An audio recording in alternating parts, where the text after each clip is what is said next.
Şşt, Ati.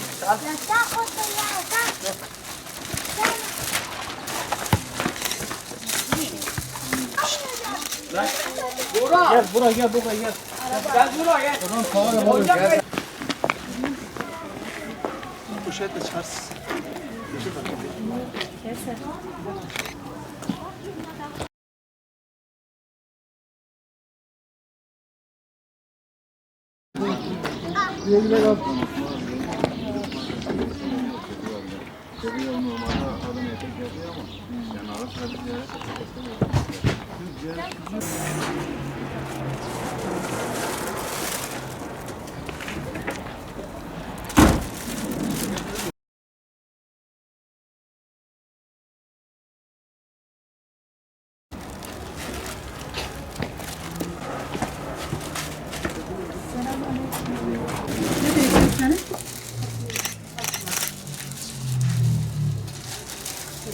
Selamünaleyküm teyze.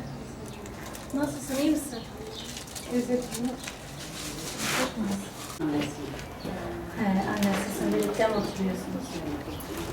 Bize dua edersiniz inşallah. Çalışmalardan dolayı Rabbim başarısını göstersin. Amin. Cümlem.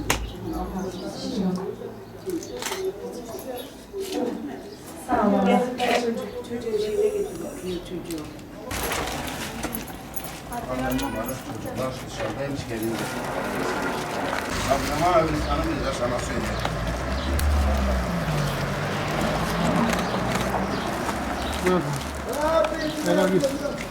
Ev hangisi? 10.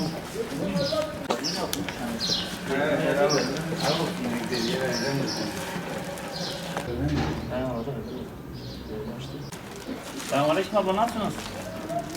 Ablam çocuklar bir Çocuklar bir gelsin abla. Tamam. Çocuklar gelsin abi. Tamam. Tamam, Allah'a emanet. Ben teyzemde de geldim.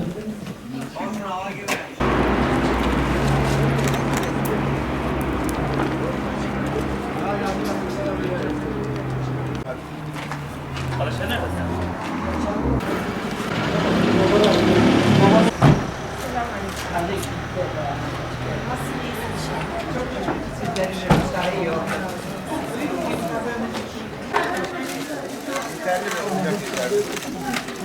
Alın bakalım çocuklar. Al çocuklar. Al çikolataları. Al bakalım.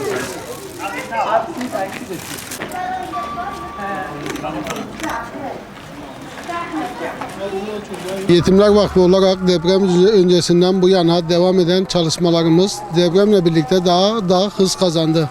Malumumuz 6 Şubat depreminin 2. yıl dönümünü geride bıraktık. Bununla birlikte geride yüzlerce binlerce yetim çocuğumuz bizlere emanet olarak kalmıştır.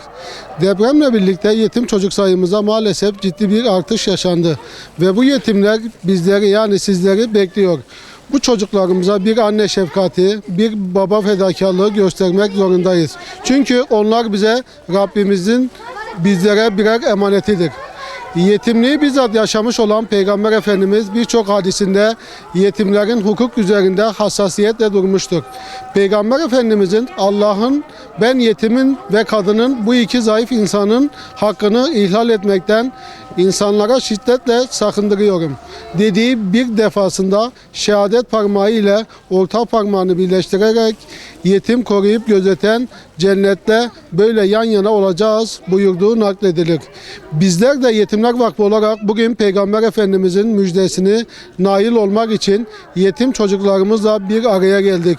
Kahramanmaraş merkez ve köylerinde yetim çocuklarımıza daha önceden tespit ettiğimiz ve kendilerine ulaşmıştık.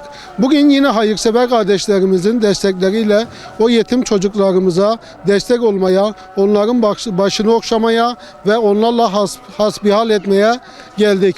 Nasipse bugün 150 yetim ailemizi ziyaret ederek yetim çocuklarımıza çeşitli oyuncak, ikramlık ve gıda kolilerimizi teslim edeceğiz. Rabbim her birimizin yetimlere olan sevgisini ve muhabbetini kendi dergahında kabul buyursun. Bizi ve yetim çocuklarımızı kıyamet günü Peygamber Efendimizle birlikte buluştursun. Bize yardımcı olan hayırseverlerimizden de Allah-u Teala razı olsun.